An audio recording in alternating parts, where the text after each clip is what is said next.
អ្នកហ៊ានទាត់ខ្ញុំអ្នកកំពុងសុំស្លាប់ខ្ញុំនិងសម្លាប់អ្នកក្មេងស្រីកំសត់ម្នាក់នេះ2ខែនៅទីនេះហើយអ្នកគិតថាអ្នករងមាំហ៊ានមិនស្ដាប់បង្គាប់ខ្ញុំប្រយ័ត្នខ្ញុំនិងសម្លាប់អ្នកទាំងពីរត្រឡប់មកជាមួយខ្ញុំគ្រូសាសៀនឹងប្រព្រឹត្តចំពោះអ្នកយ៉ាងល្អឈប់បង្កបញ្ហាទៅលោកនាងជាក្មួយស្រីរបស់ខ្ញុំនាងបានរត់ទៅជាមួយបុរសម្នាក់ឪពុកក្មេករបស់នាងហើយខ្ញុំបានតាមរកនាងដើម្បីនាំនាងមកផ្ទះមិត្តនាងជាកូនប្រសាររបស់ខ្ញុំកំពុងនាំនាងមកវិញឥឡូវនេះខ្ញុំមិនដឹងទេពួកគេជួយខ្ញុំសូមជួយខ្ញុំមិនស្គាល់យើងទេរត់ទៅជាមួយបុរសម្នាក់ទៀតឥឡូវនេះអ្នកបដិសេធគ្រួសាររបស់អ្នកគ្រាន់តែរងចាំរហូតដល់យើងត្រឡប់ទៅផ្ទះវិញចូលយើងពិភាក្សារឿងនេះកុំបង្កើតឈុតឆាកនៅក្នុងបន្ទប់ទទួលភ្ញៀវអ្នកកំពុងបំផ្លាញរូបភាពភោជនីយដ្ឋានរបស់យើងគ្រាន់តែបង្រៀននាងនៅមេរៀនមួយហើយទៅធ្វើល្អឥឡូវនេះសៀកាត់ផ្តាច់ទំនាក់ទំនងជាមួយបុរសនោះហើយត្រឡប់មកផ្ទះវិញប្រសិនបើអ្នកស្ដាប់បង្គាប់យើងនឹងប្រព្រឹត្តចំពោះអ្នកឲ្យបានត្រឹមត្រូវប្រសិនបើអ្នកគ្រាន់តែនៅជាមួយដេបើរស់នៅឲ្យបានត្រឹមត្រូវយើងនឹងអត់ទោសឲ្យអ្វីគ្រប់យ៉ាងឥឡូវនេះមកជាមួយខ្ញុំមិនមែនជាកូនស្រីរបស់អ្នកទេអនុញ្ញាតឲ្យខ្ញុំទៅបន្ទាប់ពីក្មេងស្រីដ៏កំសត់របស់នាងឥឡូវនេះឈប់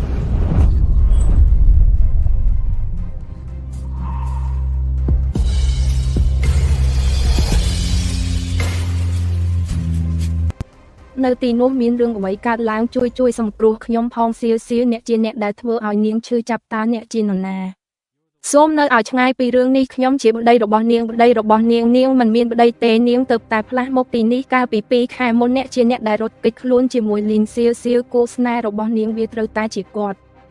បានចាប់ពងរត់កូនប្រសាររបស់ខ្ញុំនឹងយកនាងមកវិញតើអ្នកហ៊ានវាយខ្ញុំដោយរបៀបណាលែងកូនប្រុសរបស់ខ្ញុំទៅមានអ្នកណាម្នាក់ជួយផងនោះជាកូនប្រសាររបស់ខ្ញុំអ្នកបានលួចកូនប្រសាររបស់ខ្ញុំបិទមាត់ទៅ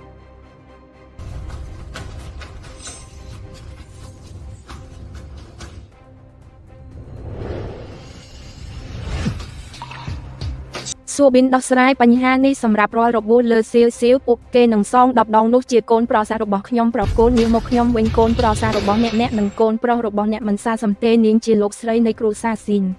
អ្វីលោកស្រីគ្រួសាររបស់អ្នកជាអ្វីប្រកូនអូនស្រីរបស់ខ្ញុំមកវិញឥឡូវនេះដូច្នេះលីនសៀវអ្នកបានរកឃើញគូស្នេហ៍នៅក្នុងទីក្រុងហើយគ្មានអ្វីចម្លែកទេដែលអ្នកអស់សង្ឃឹមចង់មកទីនេះនៅទីនេះដើម្បីជួបគូស្នេហ៍របស់អ្នកមើលមាត់កខ្វក់របស់អ្នកគាត់ជានាយកប្រតិបត្តិនៃក្រុមហ៊ុនសេស៊ីរ៉ូបសាំងយោបាយឈប់កុហកទៅតា CEO អាចចាប់អារម្មណ៍នឹងលីនសៀយ៉ាងដូច្នេះអ្នកទាំងអស់គ្នាកំពុងខົບខិតគ្នាដើម្បីបញ្ឆោតយើងនិយាយឲ្យគ្រប់គ្រាន់ទៅអ្នកដែលធ្វើបាបលោកស្រីនឹងបងប្រាក់យកពួកគេទៅ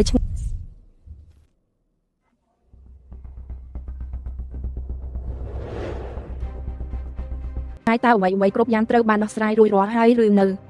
ត្រូវបានចោទប្រកាន់ពីបទញុះញង់ពួកគេកំពុងជាប់ឃុំឃាំងឥឡូវនេះបានបញ្ជាក់យ៉ាងច្បាស់ថាពួកគេមិនគួររំខានសៀតងទៀតទេយល់ហើយ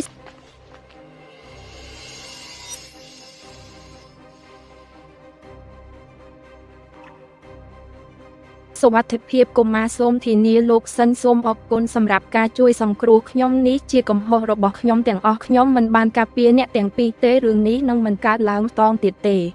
ខ្ញុំនឹងការពារអ្នកជាមួយនឹងអ្វីគ្រប់យ៉ាងដែលខ្ញុំមានអ្វីដែលបានកើតឡើងចំពោះកូនប្រសាស្រីជាទីស្រឡាញ់របស់ខ្ញុំនេះគឺជាម៉ាក់នាងទៅតែហោះហើរត្រឡប់មកពីបរទេសឮថាអ្នកមានបញ្ហាបានមកត្រង់ពីអាកាសយានដ្ឋានម៉ាក់ក្មេងស្រីល្អអូនសម្លាញ់អ្នកបានឆ្លងកាត់ច្រើនណាស់តើវាឈឺចាប់ទេខ្ញុំសុខសប្បាយជាទេម៉ាក់ពិតជាមិនអីទេត្រូវប្រាប់គាត់ថាពួកគេទទួលបានអ្វីដែលពួកគេសមនឹងទទួលបានតើពួកគេហ៊ានរញ៉េរញ៉ៃជាមួយគ្រួសារខ្ញុំដោយរបៀបណាពួកគេនឹងបង់ប្រាក់សម្រាប់រឿងនេះកុំបារម្ភម៉ាក់ខ្ញុំបានថែរក្សាវាហើយល្អណាស់អរគុណលោកសិនហេតុអ្វីបានជាពិធីផ្លូវការប្រាប់ខ្ញុំដោយស្មោះត្រង់ទៅតើអ្នកនៅតែតូចចិត្តនឹងការធ្វេសប្រហែសរបស់យូវ៉ាហើយមានគំនុំនឹងគាត់ដែរឬទេទាល់តែសោះខ្ញុំមិនខឹងនឹងលោកសិនទេខ្ញុំមិនទុច្ចចិត្តនឹងអ្នកទេនោះជាកូនស្រីរបស់ខ្ញុំល្អណាស់នោះជាការធូរស្រាលកុំបារម្ភថែរក្សាសៀឲ្យបានល្អខ្ញុំបានឮថានាងបានឆ្លងកាត់ច្រើនពីមុនមកក្មេងស្រីកំសត់កុំបារម្ភម៉ាក់ខ្ញុំនឹងធ្វើវាតើនាងនៅតែធ្វើការនៅសន្តាគារនោះដែរឬទេតើនាងគួរតែឈប់ពីការងារហើយសម្រាប់នៅផ្ទះទេខ្ញុំអាចមើលថែមតែរបស់នាងបានល្អជាងអំពីអាជីពរបស់នាងសូមឲ្យសៀសម្រេចចិត្តដោយខ្លួនឯងនាងស្រឡាញ់ការងារបច្ចុប្បន្នរបស់នាងខ្ញុំនឹងមើលថែនាងឲ្យបានល្អបន្ទាប់មកអ្នកគួរតែថែរក្សានាងឲ្យបានល្អ ឬខ្ញុំនឹងទទួលខុសត្រូវចំពោះអ្នកយល់ហើយតោះទៅម៉ាក់សសោមុខរបស់អ្នកស្គមខ្លាំងណាស់ឥឡូវនេះអ្នកត្រូវបានរំសាយចេញហើយខ្ញុំនឹងចិញ្ចឹមអ្នកឲ្យបានត្រឹមត្រូវអរគុណម៉ាក់ហេតុអ្វីបានជាយើងនៅទីនេះនេះជាអំណោយស្វាគមន៍របស់ខ្ញុំសម្រាប់អ្នកជួរទាំងអស់នេះគឺសម្រាប់អ្នកនេះមានតម្លៃពេកហើយខ្ញុំមិនអាចទទួលយករឿងមិនសមហេតុផលនេះបានទេពិធីមង្គលការក្រុមគ្រួសារកូនកំឡោះត្រូវតែផ្ដល់អំណោយនិងតម្លៃកូនក្រមុំខ្ញុំនៅបរទេសមុននេះហើយភ្លេចរៀបចំរបស់ទាំងនេះនៅថ្ងៃនេះខ្ញុំនឹងសងប្រាក់អ្នកវិញវាជាបំណងប្រាថ្នាដ៏ស្មោះស្ម័គ្ររបស់នាងត្រឹមត្រូវហើយ